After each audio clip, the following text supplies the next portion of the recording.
इतिहास के धूल भरे पन्नों में एक नाम आज भी गूंजता है, पृथ्वीराज चौहान। एक ऐसा सम्राट जिसने तलवार से साम्राज्य जीता और अपने साहस से अमरता। साल 1166 ईस्वी, गुजरात के अनहिलवाड़ा की धरती, राजमहल में जन्म लेते हैं चौहान वंश के राजकुमार पृथ्वीराज चौहान। पिता सोमेश्वर चौहान, माता कर्पूरी देवी। किसे पता था कि ये बालक आगे चलकर उत्तर भारत की राजनीति का केंद्र बन जाएगा। सिर्फ 11 वर्ष की आयु और 1177 ईस्वी में अजमेर के सिंहासन पर राज्याभिषेक।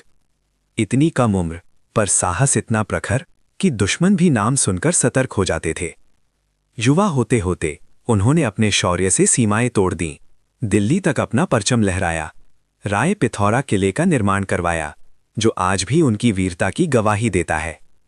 पर इतिहास सिर्फ युद्धों से नहीं बनता, कभी कभी प्रेम भी उसे अमर कर देता है। कन्नौज की राजकुमारी संयोगिता। स्वयंवर में जब सब राजाओं की नजरें सिंहासन पर थीं, संयोगिता की नजर सिर्फ एक प्रतिमा पर थी, पृथ्वीराज की प्रतिमा। और फिर वो क्षण आया जब प्रेम ने परंपराओं को चुनौती दी। पृथ्वीराज स्वयंवर से संयोगिता को लेकर निकल पड़े। तलवारें खींचीं, पर प्रेम जीत गया। लेकिन असली परीक्षा अभी बाकी थी। 1191 ईस्वी, तराइन का मैदान। सामने था एक आक्रांता, मोहम्मद गौरी। पहला युद्ध। घोड़ों की टापें, तलवारों की टकराहट, रणभेरी की गूंज, और अंत में गौरी पराजित, पृथ्वीराज विजयी। पूरा भारत उनके जयघोष से गूंज उठा। पर इतिहास हमेशा एक जैसा नहीं रहता। 1192 ईस्वी, तराइन का दूसरा युद्ध। रणनीति, छल और अचानक हमला। इस बार भाग्य ने साथ नहीं दिया। पृथ्वीराज पराजित हुए और बंदी बनाकर गजनी ले जाए गए। कहानी यहीं खत्म हो जाती अगर वो पृथ्वीराज ना होते।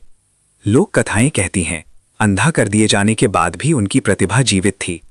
उनके कवि मित्र चंद बरदाई ने संकेत दिया और पृथ्वीराज ने शब्दभेदी बाण साधा। एक तीर आवाज की दिशा में छोड़ा गया और वही तीर जा लगा मोहम्मद गौरी के सीने में। उस क्षण बंधनों में जकड़ा हुआ राजा फिर से स्वतंत्र हो गया, अपने साहस से।